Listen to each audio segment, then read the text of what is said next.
So what happens when the famed Dragon of Dojima has a midlife crisis? No, that's not a question I thought I'd be asking, but here we are. Well, okay, it's not there for that reason. More like the Yakuza man is trying to get away from that life, running an orphanage far away from Tokyo, on the tropical island place called Destiny Island, Okinawa. So this is also a remastered version, not a remake, meaning despite visually looking good, I can't really say the same about the gameplay systems. Yakuza 3 is now in 2007, continuing straight from the previous one, and unlike before, I don't feel you can just jump right here into the franchise, because a lot of things from the previous games are mentioned, like, hey, remember the police girl that Kiryu might have feelings for? Well, she shipped off to the USA, never to be seen again. It's sort of like a TV show where in a new season, they replace actors due to contracts or other issues, but the ones that do stay, you get to see them evolve, like the Tojo heir Daigo, now head of the Tojo clan. And the plot this time is that Kiryu just wants to live the quiet life with Haruko, the girl he adopted, both running an orphanage together on this island. While back in Tokyo, Daigo was shot by Kiryu's,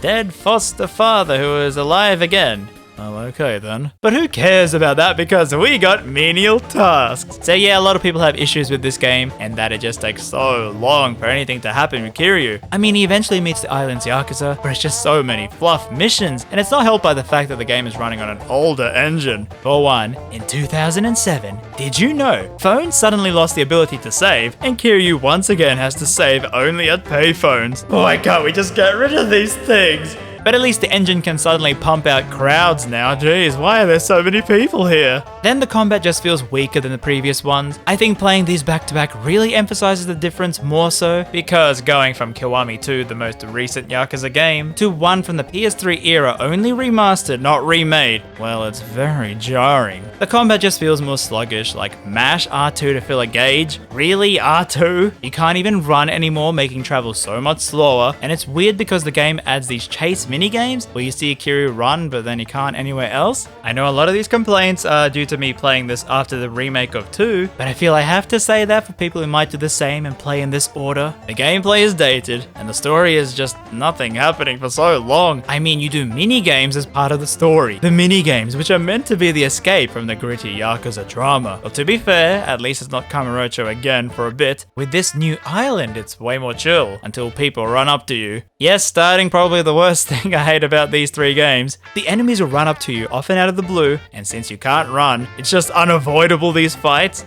Well, I mean, it's no trouble for Kiryu, the guy who never kills anyone.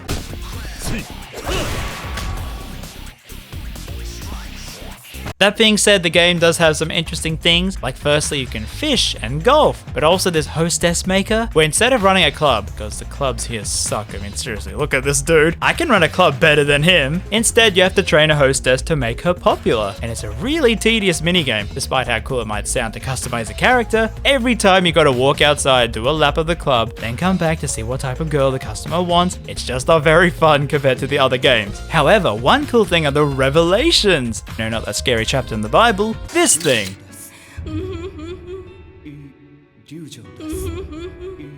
Where you watch some crazy thing happen and film it learning the move. Also, you can get a massage. Wait, like what do you mean, massage? Oh no, her clothes are off. Wait, spin this? What does it mean?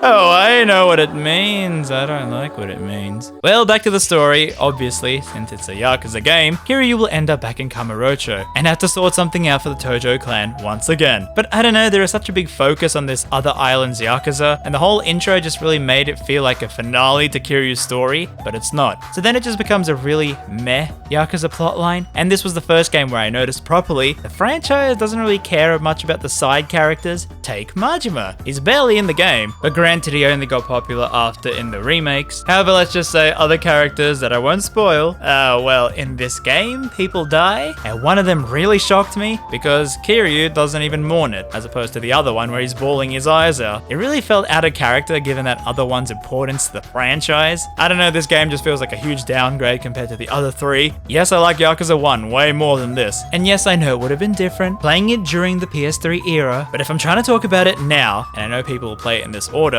just keep in mind, it's so slow in every single sense of the word, which makes it interesting for the next game. We don't even play for Kiryu half the time. Trojan, RamZaes, Magnum, Sheik.